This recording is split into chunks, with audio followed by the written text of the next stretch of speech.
Hello and welcome to a More Perfect podcast. In this episode, we're going to be picking up where we left off in my interview with Jorge Galicia. In the first part of this podcast, we discussed how he escaped from Venezuela and the tyranny in Venezuela. For example, Venezuelan authorities have banned social media inside of the country, and they are monitoring political dissidents like Jorge Galicia inside of the United States. We also discussed how Venezuelan criminal gangs such as Tren de Aragua are surging through the southern border and wreaking havoc inside of our own country. So if you haven't heard the first part of this interview, please go back and check it out. You won't be disappointed. Without further ado, though, let's pick up where we left off in the interview. How did Venezuela become the authoritarian regime that it is today? Yeah, I think this was a really slow process. I like to, especially, I like to explain this process when I am talking against socialism, because a lot of people used to come to me and say like, yeah, man, I know Venezuela is a horrible place, but that's not what we're looking for here in the U.S. We actually want something like democratic socialism, or we only want a big welfare state, right? So, or they want something they call equity, which is they'll say, oh, we need to all be on equal footing, and only then will we have freedom. Only then will we have justice. Yeah. So whenever I hear these kind of arguments, I tell them like, listen, Venezuela didn't become the place it is today from one day to another. Actually, in my opinion, the genesis of the problems that we're seeing today started way back in the year 1975. In this year, Venezuela decided to nationalize all of our oil industry. Venezuela used to be one of the main oil producers of the world. Right now, we have probably the largest oil reserves in the entire world. And before this year, Venezuela was used to grow economically pretty much every single year. Venezuela used to be at some point the fourth biggest economy in the entire world.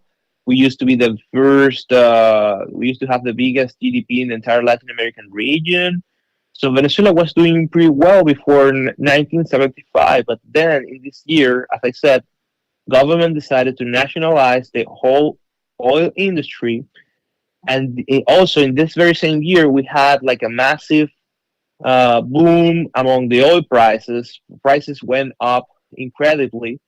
So the Venezuelan government started to receive a bunch of new resources that they were not really used to receive in the past, right? This sounds really great, but then the government decided to tackle the problem of inequality by creating a bunch of new social programs. And for example, let me talk to you. Let me explain some of the things that they did. They created a social program designed to grant scholarships to any Venezuelan who wanted to pursue the studies at the university level. They created more than 20 public hospitals. Even the gasoline was being subsidized during this time. So Venezuela has always been famous for having the cheapest gasoline rates among the entire world. But this was only because of a huge governmental subsidy. And of course, this all sounds like super, super good. And people were really happy during this time because they thought like, they saw in this a happy way of living. But then in the year 1979, oil prices finally dropped down. And when this happened, well, the government lost this very important source of revenue, but they were not willing to make cuts to the spending that they put in place in the first place. So, of course, and also many of the politicians were elected under the promise of keep expanding all of the social programs they created. And the only way, of course, to do this without the huge oil revenue was through printing new money out of nowhere, raising taxes, borrowing more money out of the international market. So politicians started to make this decision, to take these kind of decisions. And because of that, we start to see the decline of the Venezuelan economy. Later in the year 1989, finally, the government realized that the levels of the spending were just too high and reforms were needed. So the political class finally tried to cut some of the spending, reduce many of the subsidies. They were trying to do the right thing, but Hmm. Venezuelans were already used to the idea of living out of government assistance. And So the government tried to correct course, but exactly, then the people had already grown used to exactly. A living little off bit of the similar. government. Is that correct? Exactly, yeah. A little bit similar to what we're seeing right now in Argentina, maybe, but not as profound. So yeah, they try to reduce the spending, they try to liberalize the economy, etc. But as I said, the society was so used to the idea of living out of government assistance that they just the day after they announced the reforms, they went to the streets like crazy to riot, to loot businesses, to produce all kind of chaos. And Mm-hmm. well, that this in this environment is where where Hugo Chavez finally came into the national scene, right? Because Hmm. he came out. He tried to overtake the government by the use of force. He came from the military, but of course he failed during his first attempt. But he gained so much popularity that well, he was able to compete in the 1998 elections because he didn't even face the like trial for the crimes that he did against democracy. And then that's how he won. He won, and then later as a president, he managed to go deeper with the system that we already had in place. He promised changes, but all he did was to, as I said, go deeper with the system. He started to confiscate more private businesses, not only the oil industry as before. He started to suppress the press, suppress all kind of opposition. So this is a process that started decades ago. That it didn't even start it with Maduro or Hugo Chavez. That's why I say to Americans, like, hey guys, you really need to pay attention to what's going on today because I can see some similarities, and I can see that we're following somehow Hmm. the same tendency that we were following in '75 at least when we were doing all of these changes democratically. So not a Mm-hmm. one day to another process. It's something that started at least decades ago. I see. But I want to ask you something else about this revolution. Maybe it happened in Venezuela, maybe it didn't. But I'm curious because it's a trend that I see in especially in China with their revolution. Is there a politicization of the education system in Venezuela? Like, do they preach government or state narratives in the education system, or is it not like that at all? No, it is. It really is. And it was like that even before the arrival of the current regime. Actually, Mm, many of the ideas that became popular, socialism and everything, became popular first on the academia and also among the media. That's how these ideas ever became even relevant because a lot of people say like, yeah, this the revolution in Venezuela started from the poorer section of the society, and this is not true whatsoever. These people, unfortunately, like they are so poor that they only have so much time to think about these issues. They only have time to go work and go back to home, to sleep, to go back to work again. So it is not true that the poorer sector of the societies organize themselves to spread socialism. This came from the academia, this came from the media, and of course, once Hugo Chavez took power, as I said, the problems we used to have in the past, he just made them bigger. So mm-hmm. he managed to grow the control of the state inside the educational system. Like for example, in public schools in Venezuela, you may have like three pictures hanging on the walls of the classroom. One is maybe Jesus Christ. The other one is Simon Bolivar, who is our liberator from the Spanish monarchy, and the third one is Yes, Hugo Chavez yes. himself. So they Wow. they they try to teach kids that these three figures that are really important for our society are at the same level, which is of course a big lie. But this is the kind of education that these people are trying to put in place in Venezuela, and they have tried. They have, in my opinion, succeeded. Um, there are some institutions that have remained kind of untouched by the regime until today, like private institutions. Some private schools have been able to survive this indoctrination or this they have been able to maintain their operations Sure. free Sure. from the control of the government. But not everybody in Venezuela, actually just a minority of people can afford to go to send their kids to a private school. So Hmm. most of the people are sending their kids to the public institutions, and this is what's happening in this school. So yeah, that's I'm really worried about that because even though if for some miracle we manage to recover our freedoms, let's say next week or whatever, because some random political thing happened, I don't know, and Maduro decides to just leave. Well, what are we gonna do with all of these generations of kids that were educated under these circumstances and under these horrible doctrines, right? How we do we re-educate them? I think it's gonna be a really hard challenge to solve.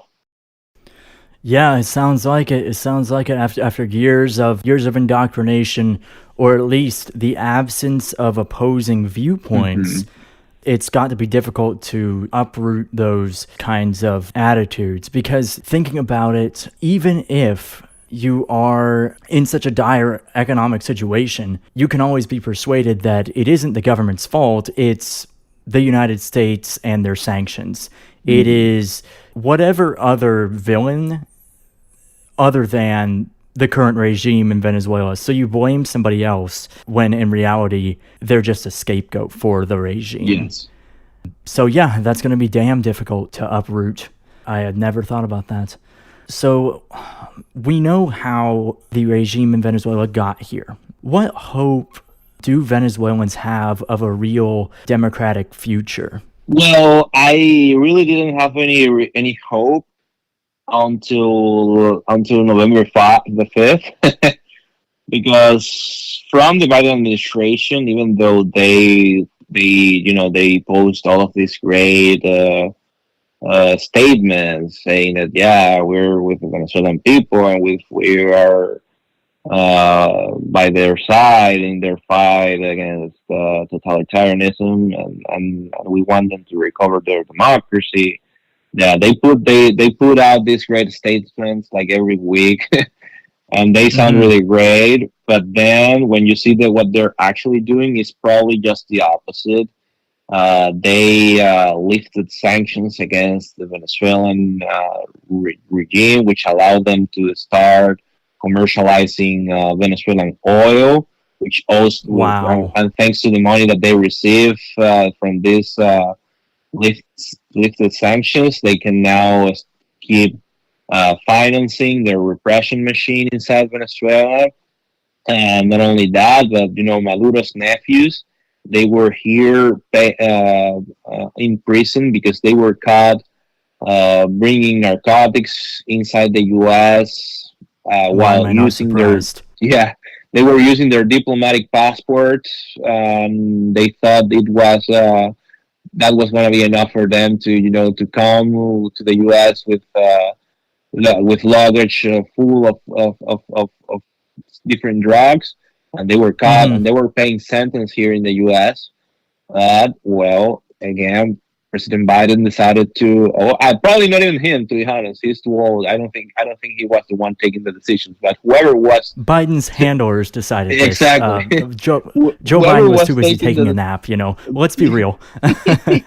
exactly, whoever was taking the decision for him decided it was a good idea to set these people free, send them back to Venezuela in exchange for some American citizens who were also imprisoned in Venezuela.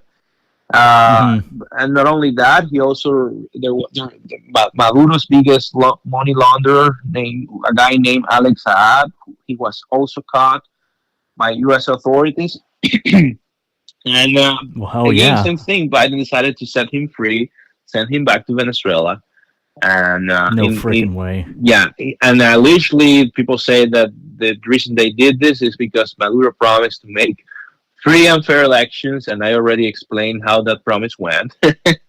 So yeah, until Yeah. last week, I had zero hope or expectation of seeing change because, as I said, there are many foreign powers playing inside Venezuela in favor of Maduro, and basically we had our population trying to do stuff by ourselves. So under that circumstances, it was really difficult for me to see to be optimistic. But now that Trump is the elected president, well, the president elect, I and now that he designated Rubio as his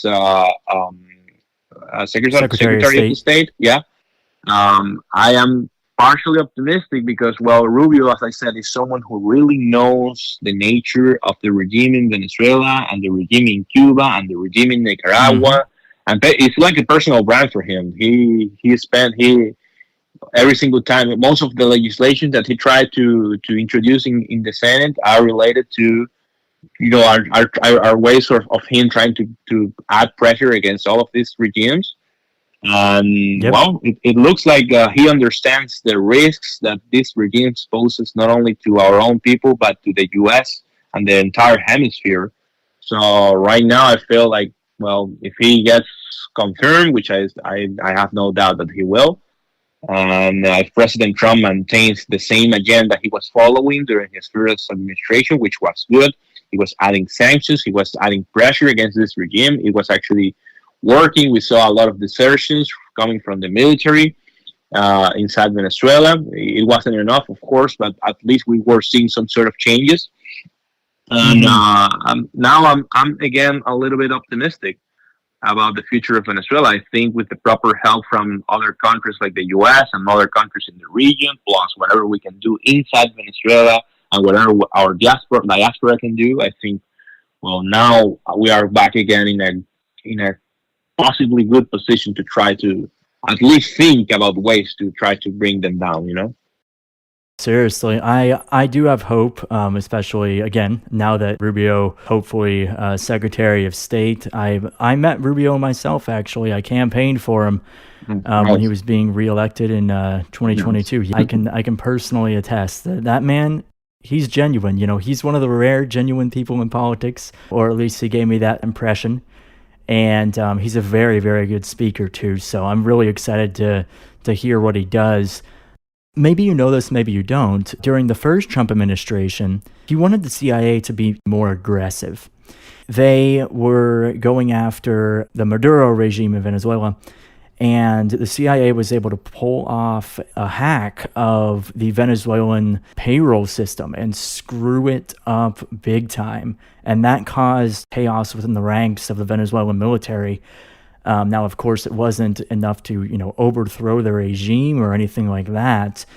And we didn't really see any more pressure applied to the regime like that in the course of the Trump administration, with the exception of heavy sanctions and diplomatic pressure. We didn't see any more like overt offensive hacks, but hopefully we will see some more aggressive action by the Trump administration in the second term. Yeah. No, I read the report that you are talking about, and I was impressed because I feel like Donald Trump really had the best ideas when it comes to dealing with this regime. I think he's also someone who understands really well the nature of these people, and you can see it by the way he talks about them, the kind of orders that he gave to his cabinet.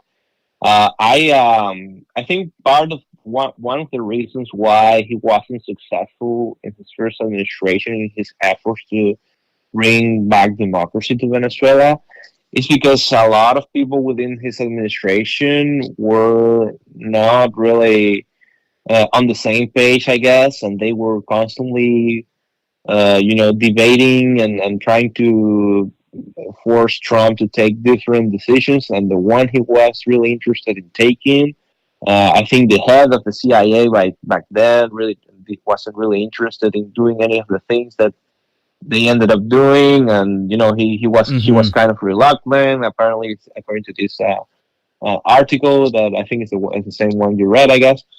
So Yes, yes. I'm hopeful. I think I actually sent it to you. Yeah, Not now that I'm remembering. yeah, exactly.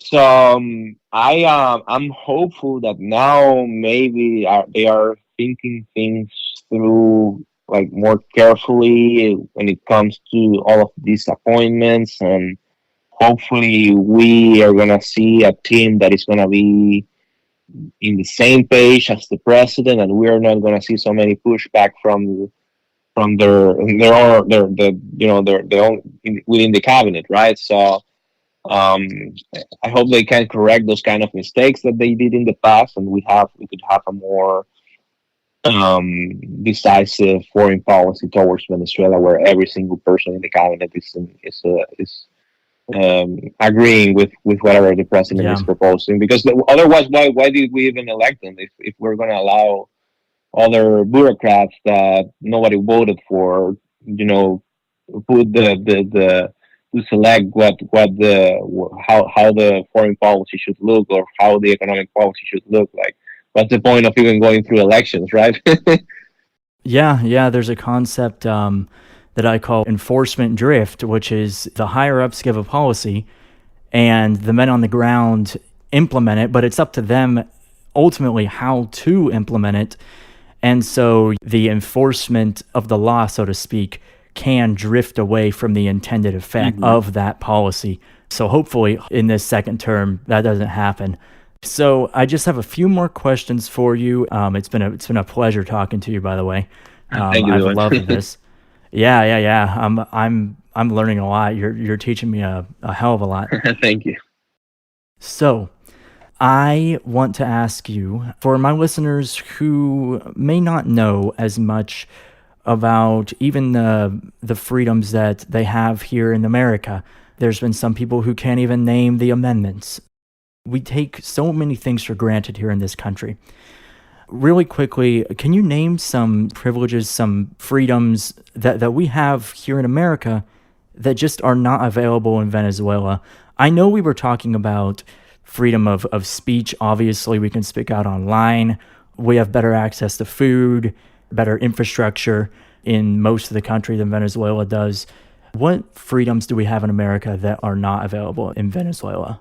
Well, of course, other than freedom of speech, I think the most obvious that comes to my mind is the Second Amendment. The right to keep and bear Mm, arms. I think that's a liberty that I I am convinced that if we had something like that in the past, at the very least, it would have been way more difficult for these people to take over how they did. I think they would have faced way more significant pushback from our own society.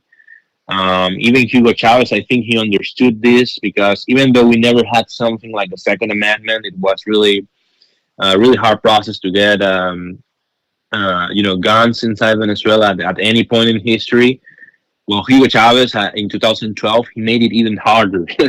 Because in the past, you could maybe get like a permit after taking a course, or a course, and there was a way for you to put your hand on a gun if you really wanted to. But mm-hmm. then Hugo Chavez made it even more difficult, and his excuse was, well, criminality is through the roof, and the only way to fix this is by massive gun control and gun confiscations, and no one is going to be allowed to have gun, or only the police. And he took this route, and I am sure that he never did it because he cared about security or criminality, because criminals ended up keeping their guns, of course, because of course they don't follow the law.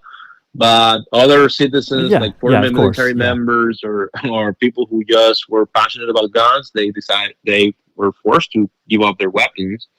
And well, I think that ultimately made it easier for them to to keep in power, regardless of the outcome of elections, or regardless of whatever the constitution can say. Because well, we lost that last line of protection thanks to Hugo Chavez, and well, not Mm-hmm. really thanks to Hugo Chavez, because as I said, we never had that gun culture in the first place, but he made it even harder for Mm-hmm. us to get guns. But I think that's something magnificent that you guys have here. The Second Amendment is like, philosophically speaking, is something wonderful. It's the last line of protection against totalitarianism and against Mm-hmm. dangerous Absolutely. governments. So yeah, guys, you really need to fight to keep that in place, because I know some people are trying to get rid of that amendment somehow, and it's not a wise decision. Like, I know it's scary, and some people use guns to do really bad stuff. We need to find other ways to fix those problems other than taking everyone's guns, because that doesn't make sense. It's really dangerous if you let that happen. Yeah, gun control, it's been extremely blown out of proportion, and the concept itself, what these gun control activists are asking for is just absolutely insane, and they'll say stuff like assault weapon, and that Mhm. term is just so broad. They intentionally keep the definition vague in order to just classify anything as an assault weapon. There's been ATF rules that will pretty much outlaw like a significant portion of guns on the market. Now, Mhm. fortunately, those rules were shot down, but it just goes to show how the definitions that these gun control activists use are directly um, a they result in these broad spanning policies that are no good for anybody. So yes, we absolutely need to protect our Second Amendment. Yeah. Okay, so I have a super heavy question for you, right? This is probably the heaviest question I have. I do this with all my guests here on the show that come Mhm. from other countries. Um, Uh-huh. what are some Venezuelan foods I should try? I've already had arepas and tequeños, which I loved, especially tequeños with the sauce, right? Do you have any recommendations for me? Yeah, that's a really good question. I Have you tried cachapas? No, I have not. No, it is made out of corn. I really like them. Of course, I think my favorite Okay, dish is an arepas, but I guess you already tried it. But yeah, I think okay. that one is a really good. It's like a kind of like a pancake, but made with corn grain. Like, how do you say? Oh man, I forgot this word. Like grinded, maybe. Yeah, grinded. And then Okay. you make like a circle out of it, and you put on top of it either cheese, or you can put pork or chicken. Like, I don't know, they're Ooh. all different combinations. So yeah, I think that's a Oh, really that good sounds one that I so like. good. Yeah, Okay. this is a dish that came from our indigenous past, our indigenous ancestors, I guess. So it's not something that typical from other places, I guess. So yeah, Okay. that's something you should try whenever you are in a Venezuelan place, which I think we have plenty of here. At least here in Miami. I Yes, don't know in other yes. places, but We have one up where I am. yeah, So I'm definitely going to try that. yes. Let me know how it goes.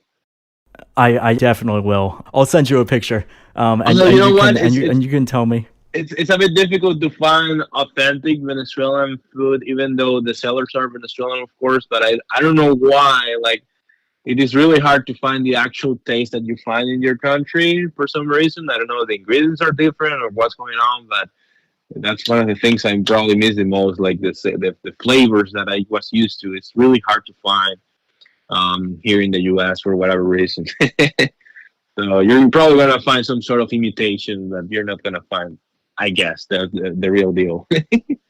Okay. Yeah. All right. Well, hey, I'm going to do my damnedest. So my last question to you is, you've obviously been speaking out against the regime in Venezuela for quite some time now, which I commend you for. It takes a lot of courage. What do you want your legacy to be? Wow, that's a really good question. Well, first of all, thanks for those compliments. I only see it as I'm doing, just the best I can to try to, spread the word and speak the truth about my country, and at the same time trying Mm-hmm. to avoid my new home, which is America, going through the same route because I don't even know where I would live if that it comes to happen. Something if socialism is implemented here. But Mm-hmm. by the end of my life, I want to be seen as someone who was able to promote heavily, liberty-oriented ideas, and that people saw in me inspirations to give individual rights and individual liberty. Um, that they see in individual liberty the way to do things. I wanna to Mm-hmm. contribute on that fight as much as I can. I think it's extremely important. I see what Javier Milei is doing in Argentina, for example. I feel so motivated, and I love to be like him in some capacity. I don't know, probably not being president, or maybe not. Maybe we actually recover democracy in Venezuela and I can become president. We never know, but Hey, hopefully, hopefully. yeah, I'm not ruling that out. But even in a I smaller would capacity. tell I would tell everybody that I know to Yeah. vote for you. Okay, all Yeah, right. I'm awesome. I'm Thank just you. saying, man. I don't know how many Venezuelans you know, but I appreciate it. I Absolutely. Yeah, but I see what he's doing in the country, and I would love to help our societies to follow that very same route. And Mm-hmm. it doesn't have to be something like big, like being president, but I just want to be someone who influences as many people as I can to follow Mm-hmm. the route of liberty and free markets and defend. And I want to inspire people to follow these ideas. That's ultimately, I think that's what I really want to achieve politically, at whatever Mm-hmm. capacity. So yeah, I guess that's the legacy I want. That's a great answer. I think you're well on your way towards doing that. And you've done a great job, and you are doing an amazing thing, truly an amazing thing. So thank you so much for coming on the show. It was really fun interviewing you. You taught me a hell of a lot. I now have a new Venezuelan dish to eat. So hell yeah. That was nice. Thank you so much, Dylan, for the invitation, and to your listeners. If you wanna if you wanna follow my activism, you can follow me on social media. My handle is Yep. at Jorge Galicia 95 in both X, former Twitter, or on Instagram. You can follow me there. I can follow you back. We can interact over there. So thank you for Yeah, yeah, having me, yeah. man. I will link your social media handles down in the podcast description. So anybody who's listening to this podcast, you can just easily go and check his social media out. I would seriously recommend it. Thank you. I Alrighty. appreciate it. Yeah. Well, you have a good one now. Okay. All right, thank you, Dylan. It was really great. I enjoyed the conversation a lot. All right. Yeah, me too. All right. Bye bye. Okay. Thank you for the opportunity, bye. Venezuela has been a country which I've cared about all the way since I started this podcast back in 2019. I know many people from Venezuela, and while I haven't actually visited Venezuela myself, I visited Chile, which is another country in Latin America, in case you weren't aware. While in Chile, I saw many things, but the largest thing I left with was a changed view of the world. Whether it's through incredible stories like Jorge's or broadened worldviews, perspective is one of the most powerful tools for gratefulness. And we should always be grateful for the freedoms that we have in this country. Thank you so much for listening to my interview with Jorge Galicia. If you enjoyed this podcast, please spread it to your friends and your family and everybody that you know. And as always, have a more perfect day.